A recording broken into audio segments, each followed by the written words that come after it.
Assalamualaikum warahmatullahi wabarakatuh. Perkenalkan, saya Kusumani Ngayu Dewi Vita dari kelas 12G absen 17. Saya Ratri Aurelia dari kelas 12G absen 29. Saya Najla Aulia Putri dari kelas 12G nomor absen 23. Saya Deswita Dealia dari kelas 12G absen 8. Saya Afila Dias dari kelas 12G absen 3. Jadi di sini kami akan mempresentasikan mengenai agresi militer Belanda II.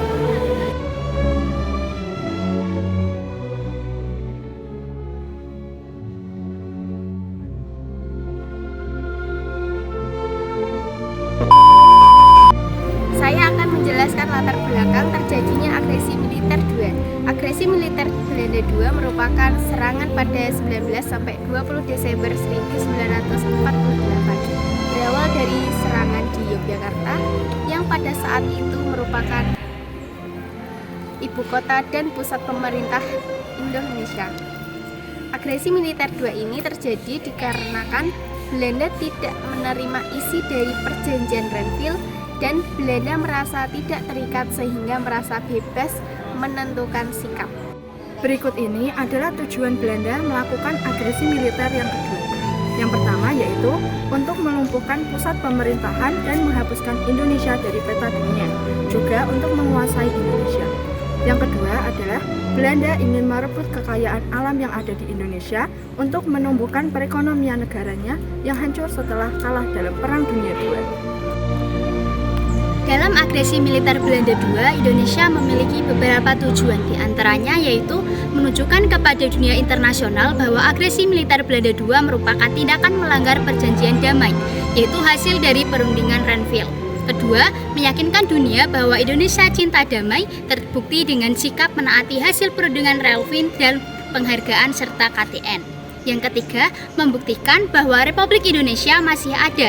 Hal ini ditunjukkan dengan eksistensi PDRI dan keberhasilan TNI menguasai Yogyakarta selama 6 jam pada serangan umum 1 Maret 1947.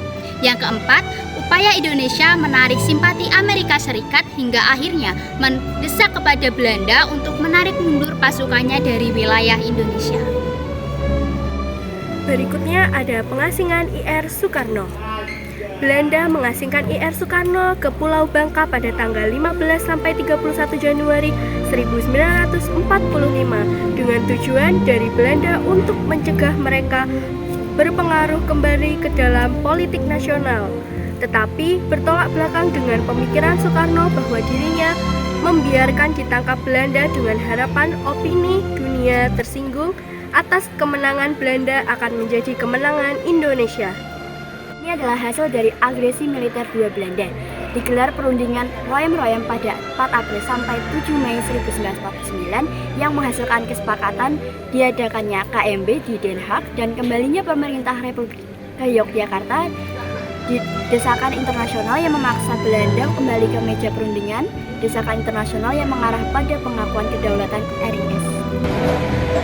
Dalam agresi militer Belanda II terdapat beberapa tokoh yang terlibat di dalamnya, di antaranya yaitu Insinyur Soekarno Dan Jenderal Simon, Jenderal Sudirman, Hatta, dan A.H. Nasution. Sekian presentasi yang dapat kami sampaikan. Mohon maaf apabila terdapat kesalahan. Terima kasih. Wassalamualaikum warahmatullahi wabarakatuh.